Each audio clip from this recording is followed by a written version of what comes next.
नमस्कार, यूएसएन विशेष में आप सभी का स्वागत है। मैं हूं आपका होस्ट एनवी शर्मा। आमतौर पर इंसान अपने रोटी, कपड़ा और मकान का बंदोबस्त जब कर लेता है तब उसको अपने फ्यूचर यानी भविष्य की याद आती है और बाद में वो सोचता है कि फ्यूचर को भी कैसे सिक्योर किया जाए। तो ज़्यादातर लोग शेयर्स या फिर बाद में प्रॉपर्टी या कुछ और ख़रीद के अपने फ्यूचर को और सुरक्षित करने की कोशिश करते हैं। जब हम प्रॉपर्टी की बात करें तो रियल एस्टेट बिज़नेस एक बहुत बड़ा बूमिंग बिज़नेस है नागपुर और आसपास के इलाकों में, लेकिन कई बार बहुत सारी चीज़ों का हमारा ख्याल नहीं रहता, जिस वजह से नुकसान भी हो सकता है या धोखा भी हो सकता है। मिसाल के तौर पे कोई ज़मीन आप खरीदते समय पहले देख लीजिएगा कि वो एनए हुआ है या नहीं हुआ, फिर उसकी रीसेल वैल्यू क्या है, फिर उसके रेंटल वैल्यू क्या है, प्रॉपर्टी सब बराबर है क्या, डॉक्यूमेंट सब बराबर है क्या। ये सारी चीज़ें देखने के बाद ही हम इसको आगे बढ़ सकते हैं इसमें। लेकिन कई बार ऐसा भी होता है कि किसी डीलर को या रियल एस्टेट ब्रोकर को अगर हमने इन्वॉल्व किया तो हो सकता है वो फ्रॉड हो जाए, क्योंकि ये ऐसे कई केसेस आपने देखा होगा जहाँ पर एक प्रॉपर्टी, सिंगल प्रॉपर्टी, चाहे वो प्लॉट हो या फ्लैट हो, वो 2 या 3 लोगों को बेचा जा चुका है। और जनरली ऐसे लोग शिकार होते हैं जो इस शहर में नहीं रहते बल्कि विदेश में रहते या कहीं और स्टेट में रहते, तो उनके साथ ये धोखाधड़ी के चांसेस है। लेकिन रियल एस्टेट बिज़नेस में सभी लोग ऐसे तो नहीं है, कई सारे लोग ट्रांसपेरेंट बिजनेस करते हैं और उन्हीं में से एक है आज हमारे साथ स्टूडियो में बैठे हैं श्री आशीष राउत जी, जो Avani associates builders and developers Nagpur के सर्वे सर्वा है। और उनसे हम जानेंगे कि प्रॉपर्टी को लेकर किस किस्म की धोखाधड़ी हो सकती है, कौन कौन सी बातें सुरक्षित रखती है हमको। बहुत बहुत स्वागत है सर आपका। नमस्ते सर। सबसे पहले बताइए सर, इससे पहले कि हम कार्यक्रम शुरू करें, कि आपको इस बिज़नेस में आने का क्या इंटरेस्ट था और क्यों आए इस बिज़नेस और कब से आए? अभी जब मैं कॉलेज लाइफ मेरा शुरू था तो तब सोचता था मैं कि कुछ बड़ा करना है ज़िंदगी में, कुछ अच्छा करना है। और बोलते हैं ना कि कमाई रहेगी तो सब होगा। तो मैं एक मिडिल फैमिली क्लास का लड़का था। तो बस विचार यही थे कि ये मिडिल क्लास फैमिली में पैसों का बहुत ये होता है प्रॉब्लम। तो बस एक सोच थी कि बिज़नेस करना है और कुछ अच्छा बड़ा करना है। तो मैंने स्टार्टअप तो किया लाइफ इंश्योरेंस कंपनी से। वहाँ से स्टार्ट करते करते फिर मैं ये बिज़नेस, मुझे अच्छा लगा कि इसमें कम समय में ज़्यादा कमाई है, तो फिर मैं ये बिज़नेस में आया। अच्छा। तो ये बिज़नेस स्टार्ट करके मुझे 10 साल हो चुके हैं। वाह। तो 10 साल में तो काफ़ी प्रोजेक्ट कर चुका हूँ मैं। अनुभव भी आ गया, बहुत ज़्यादा अनुभव आ गया, बहुत ज़्यादा मतलब किसी से कोई व्यवहार करना है तो वो कैसा किया जाए, क्या क्या सावधानी बरत की जाए, ये सब सारी चीज़ें अभी बहुत अच्छे से अनुभवी हो गया हूँ मैं ये सब चीज़ों से। कब से सर? 10 साल हो कहा आपने, लेकिन डेट कुछ याद है आपको? डेट तो मुझे याद नहीं है, बट मैंने ये स्टार्ट किया उम्र के 22-23 साल से। और तब से आप इसी में सेटल हो गए? जी। सर, सबसे पहले जानना चाहता हूँ कि अवनी एसोसिएट्स कौन कौन सी सेवाएं प्रदान करता है? अवनी एसोसिएट्स लेआउट में डील करती है, फ्लैट्स में डील करती है। और इसमें हम लोग, ऐसा नहीं है कि हम लोग डील ही करते हैं और प्लॉट सेल करते हैं या फ्लैट सेल करते हैं। हम लोग लोगों को गाइडेंस भी करते हैं कि अगर उन्हें कोई प्लॉट में या फ्लैट खरीदने में कोई दिक्कत जा रही है या उनसे कोई धोखाधड़ी हुई है तो उन्हें हम लोग गाइडेंस भी करते हैं कि आप किस तरीके से ये सब चक्रव्यूह से कैसे निकल पाए आप। तो इस तरह का हम लोग गाइडेंस भी करते हैं। सर, जैसे आपने कहा कि 10 साल का एक्सपीरियंस है आपको, काफ़ी कुछ तजुर्बा है आपको जी। तो आपके प्रोजेक्ट्स तो बहुत सारे हुए होंगे। अभी लेटेस्ट प्रोजेक्ट कौन सा चल रहा है? अभी लेटेस्ट प्रोजेक्ट हमारा चल रहा है अमरावती रोड पे, जिसका नाम है, प्रोजेक्ट का नाम कृष्ण कुंज नगरी। अच्छा। ये प्रोजेक्ट के पीछे में एक मेरा सपना छुपा हुआ था। मैं चाहता था कि कुछ ऐसा यूनिक प्रोजेक्ट बनाऊं कि नागपुर में ऐसा प्रोजेक्ट देखने के बाद लोग खुश हो जाए देखने के बाद में। तो ये प्रोजेक्ट में आपने देखा होगा जनरली कि लेआउट्स जब बेचते हैं लोग तो 4 स्टोन्स गाड़ते हैं, मुरूम डाल देते हैं, बेच डालते हैं, दिखावा। हाँ जी। कुछ सालों बाद, 2-3 साल बाद लोग जाते हैं वो प्लॉट पे तो एक पत्थर निकला हुआ रहता है, उनको दिखता नहीं है कि मेरा प्लॉट कहाँ पे है। फिर डेवलपर के पीछे घूमते हैं। तो इस तरीके का सामने मेरे प्रोजेक्ट में इस तरीके का कुछ होना, इसलिए फिर मैंने अभी प्रोजेक्ट इस तरीके का बनाया कि जिसमें पूरा कंपाउंड डाला हुआ है लेआउट को, उसके बाद एक ग्रैंड एंट्रेंस बनाया है, 60 फीट का गेट है बड़ा, वाह, जो इतना ही जोधपुर के जितने बड़े बड़े आशियाने रहते हैं ना, हाँ। जी, महाराजा लोगों के, हाँ। उस तरीके का 60 फुट का बहुत बड़ा गेट बनाया है वाह, कि आप जब जाओगे, जाने के बाद में आप वो एंट्री देखकर ही ऐसी फीलिंग आती है हाँ। कि मेरा इन्वेस्टमेंट मैंने कहाँ किया है। हाँ, सही जगह किया। जी, सही जगह किया है। और दूसरा, सीसीटीवी कैमरा लगा हुआ है, सिक्योरिटी है वहाँ पे।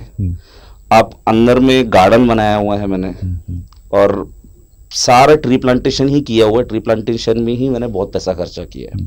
मतलब अंदर जाने के बाद में आप बाहर की दुनिया भूल ही जाएंगे। इस तरीके का प्रोजेक्ट बनाया है। रियल कृष्ण कुंज में पहुंच गए। जी, आप बिल्कुल सही बोला आपने, आप रियल कृष्ण कुंज में पहुंच जाओगे। जी जी। उस तरीके का प्रोजेक्ट क्या है बनाया सर, फ्लैट्स है, प्लॉट्स है, किस नहीं, किस्म का, रो हाउसेस है, क्या है?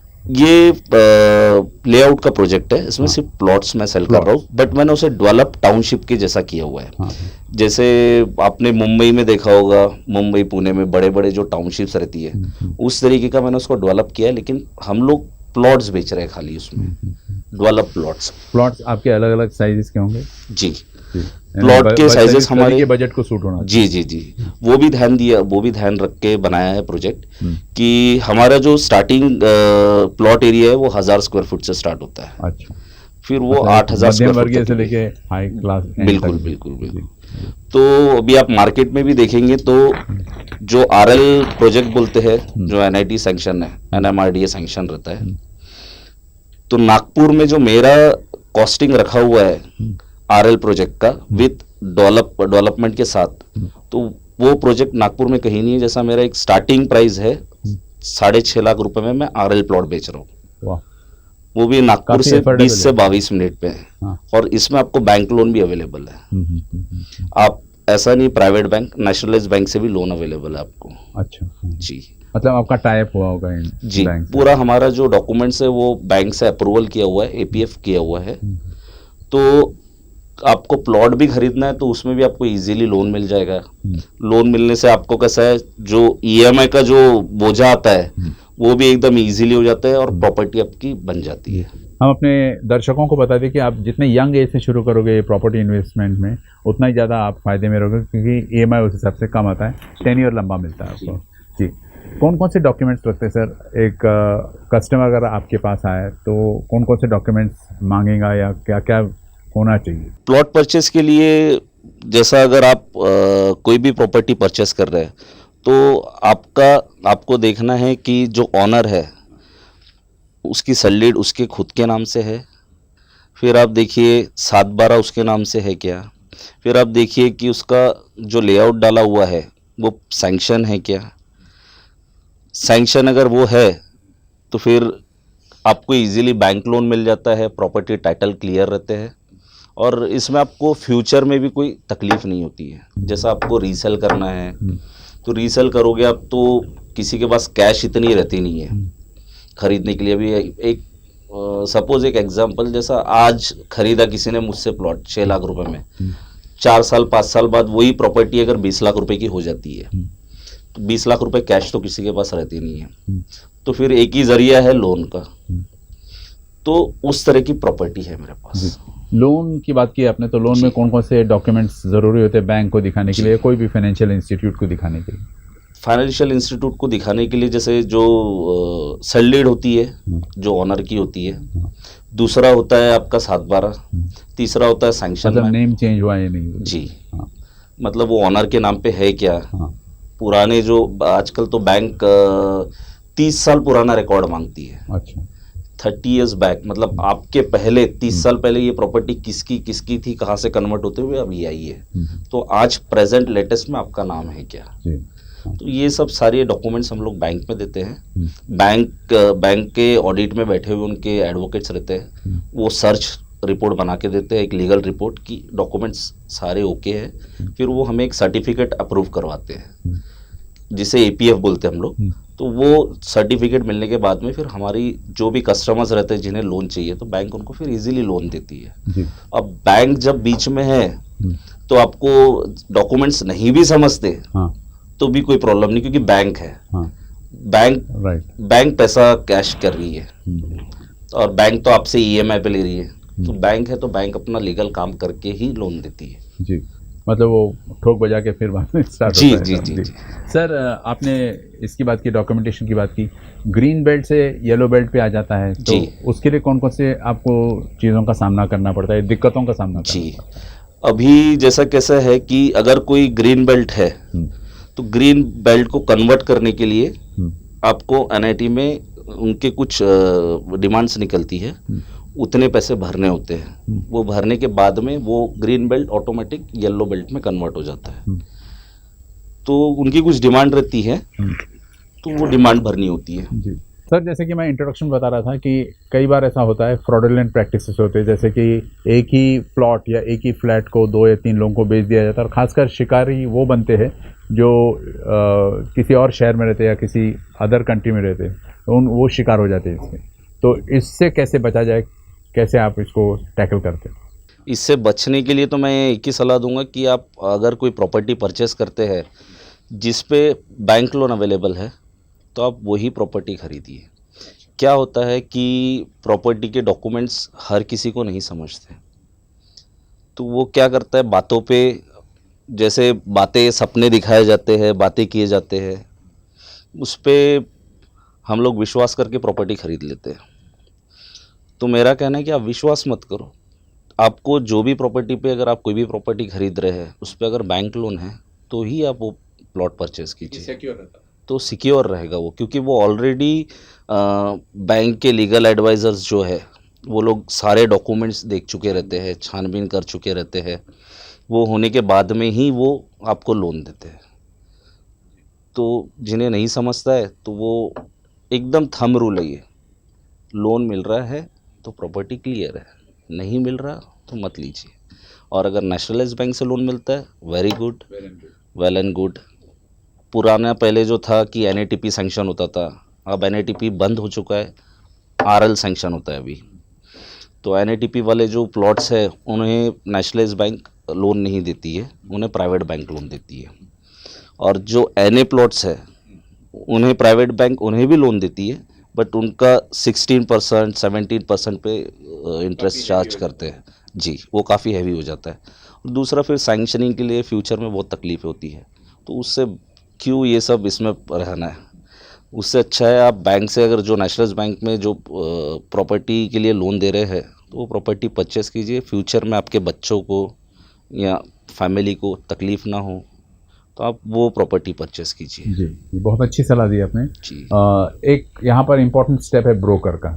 जी। तो ब्रोकर की क्या भूमिका रहती है और ब्रोकर से किस जी। चीज़ की अपेक्षाएं होती है? बिल्कुल ब्रोकर की भूमिका ये होती है सर, जैसे आप देखेंगे जैसा सोशल मीडिया हम लोग कहते हैं, फेसबुक हो गया, जिसमें हम लोग कोई पोस्ट डालते हैं तो सभी को दिख जाता है, इस तरीके का वो ब्रोकर रहता है। ब्रोकर जो है उनके नेटवर्क काफ़ी अच्छे रहते हैं।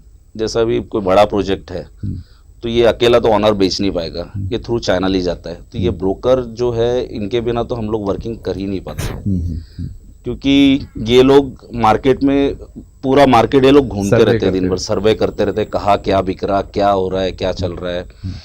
उनके पास में कस्टमर की भी बहुत सारी लॉबीज रहती है। तो ये ब्रोकर जो है वो हमारे बिजनेस में ऐसा समझिए कि ये एक पार्टनर ही है हमारे।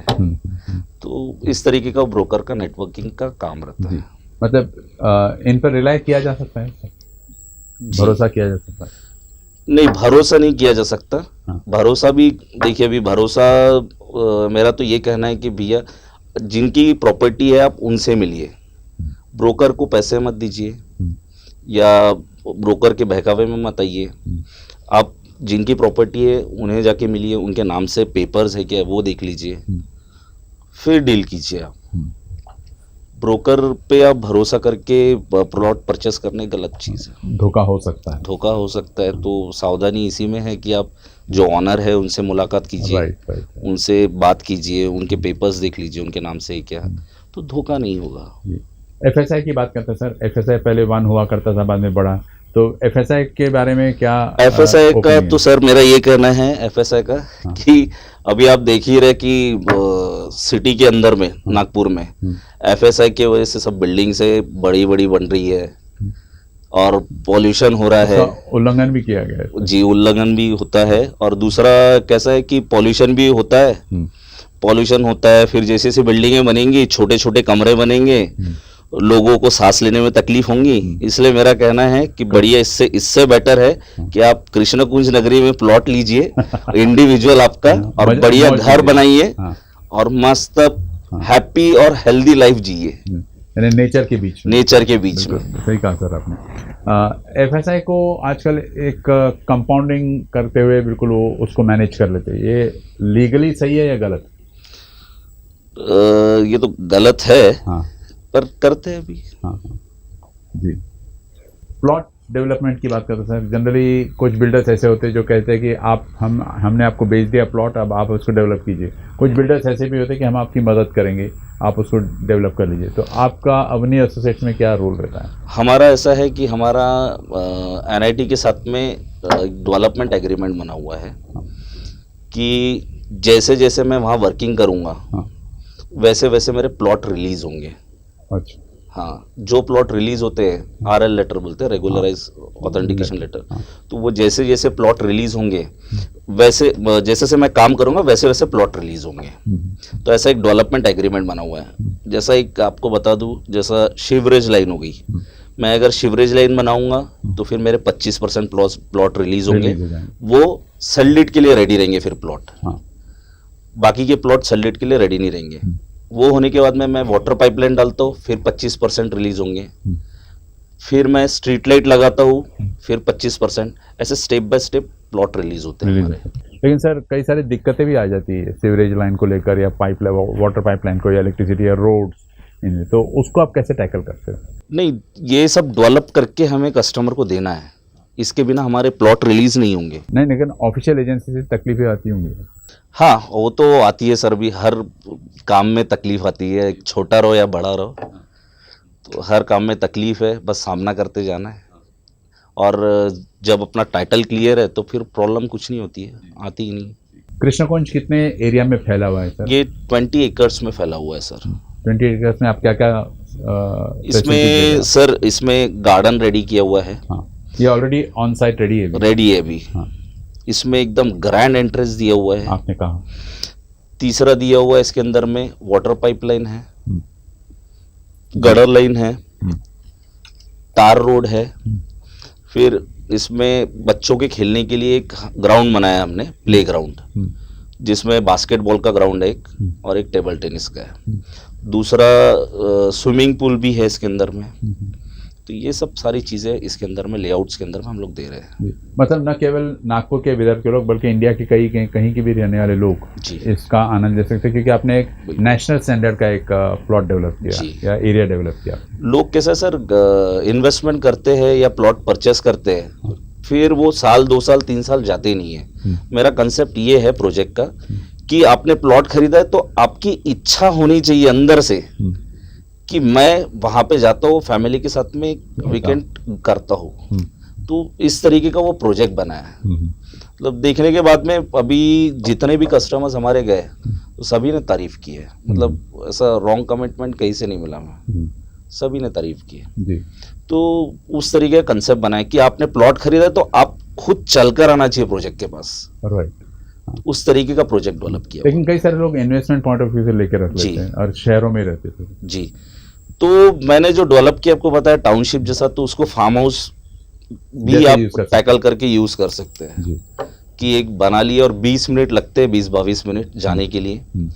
आप नाइट में भी आ सकते, बिल्कुल हाईवे पे है प्रोजेक्ट लगा हुआ। जी, तो जाना आना एग्जैक्टली कहाँ पर है सर? मतलब ये फन एंड फूड विलेज जो है। जी, फन एंड फूड विलेज से 8 किलोमीटर पहले सातनौरी विलेज आता है। मेन हाईवे से 50 मीटर के डिस्टेंस पे है। लिखा ही हुआ है सातनौरी, बाजार गांव से पहले। जी, जैसे आप वो सातनौरी गेट से जैसे अंदर गए तो प्रोजेक्ट शुरू हो जाता है हमारा। मतलब फेमस है प्रोजेक्ट अमरावती रोड पे, काफी होर्डिंग्स भी लगी है। अच्छा, प्रॉपर्टी की बात करते हैं सर, आप तो उसमें एक्सपीरियंस पा चुके। रीसेल वैल्यू की बात करें अगर हम, तो क्या प्रोजेक्ट करता है मेरे प्रोजेक्ट का? मैं आपको रीसेल वैल्यू बताता हूँ कि आने वाले 2-3 साल में वो प्रोजेक्ट का कम से कम 1000 रुपये रेट रहेगा 2-3 साल में। मतलब अभी हम लोग बेच रहे हैं 699 रुपये स्क्वायर फुट। तो आने वाले 2-3-4 साल में वो प्रोजेक्ट का 1,000 रुपये आराम से रेट रहेगा, अप्रिसिएशन होगा आराम से। क्योंकि फ्यूचर में मेट्रो और बाकी अदर अभी गडकरी साहब ने बताए थे कि अमरावती रोड से मेट्रो जा रही है जो कि 8 डिब्बे की रहेगी बिजनेस क्लास। तो ये भी वर्किंग शुरू हो गया है, 2 ब्रिज बन रहे हैं वहाँ पे, उसका भी सॉइल टेस्टिंग का काम शुरू हो चुका है। तो आने वाले समय में जैसा अभी आप ये रोड देख रहे हैं वर्धा रोड में जो डबल डेकर ब्रिज बना हुआ है, उस तरीके का ही पूरा मंजर अमरावती रोड का भी रहने वाला है। अभी आप बाकी रोड देखेंगे तो सारे पैक हो चुके हैं, अभी सिर्फ बचा हुआ अमरावती रोड। और दूसरा ये गिरता है नेशनल हाईवे जो कि नागपुर से मुंबई को जोड़ता है, 1200 किलोमीटर का। दूसरा हमारे यहाँ इसलिए इन्वेस्टमेंट करना चाहिए कि हम लोग सेंटर में बैठे हुए हैं, इंडिया के सेंटर पर बैठे। इंडिया के ही नहीं सर, एशिया के सेंटर में बैठे हुए हम लोग। तो यहाँ से अगर बिजनेस करना है तो आपको कॉस्टिंग सेम लगेगी क्योंकि आप सेंटर में बैठे हैं। कोई भी डायरेक्शन से आओ, कोई भी डायरेक्शन से आप आओ। तो इसलिए नागपुर की तरफ अभी जो बाहर का सैचुरेशन है वो नागपुर में ज़्यादा आ रहा है। आप देखेंगे कि पहले आज से 8-9-10 साल पहले रोड पे साइकिल दिखती थी, रिक्शा दिखता था। अब आज देखिए ना साइकिल दिखती है ना रिक्शा दिखता है, सिर्फ पब्लिक की भीड़ दिखती कोई भी गले में चले जाइए सर, कार ही कार रखे। तो ये जो सैचुरेशन, ये सब चीज़ें देखकर लोग यहाँ पे आ रहे हैं, बिजनेस कर रहे हैं। तो इसका जो फ्यूचर है अमरावती रोड का बोलिए आप या नागपुर का, बहुत ही ब्राइट फ्यूचर है। तो अवनी एसेट्स आप मानते हो कि स्मार्ट सिटी डेवलप करने में एक साथी है? जी।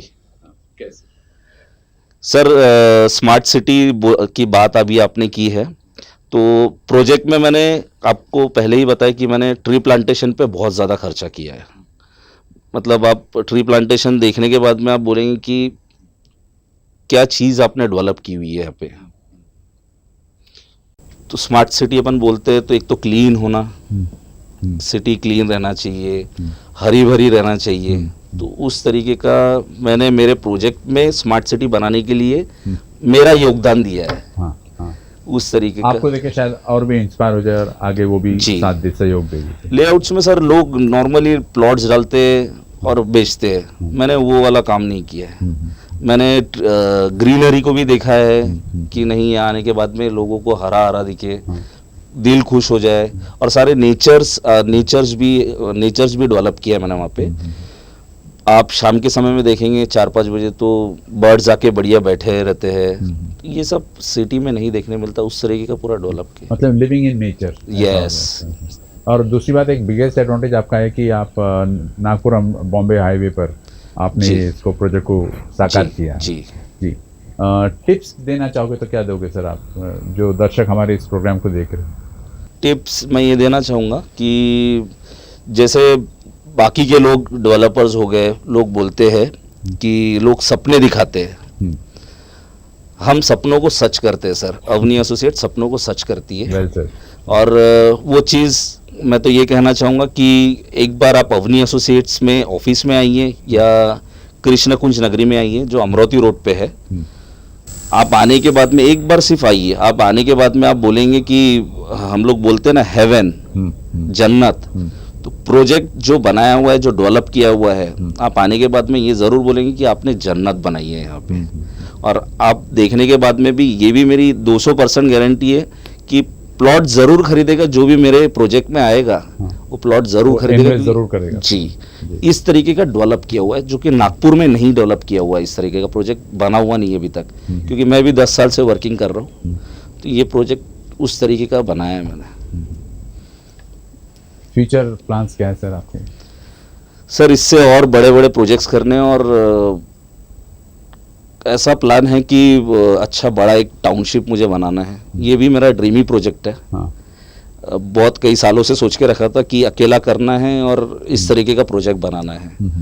बस अभी ये पहले कंप्लीट करूँगा तो मुझे इतना कॉन्फिडेंस है कि लोग खुद ब खुद मेरे साथ जुड़ेंगे और आगे फ्यूचर में मैं इससे कुछ अच्छा बेटर प्रोजेक्ट लाऊंगा नागपुर में। Thank you very much sir for coming. Pleasure talking to you. Thank you sir.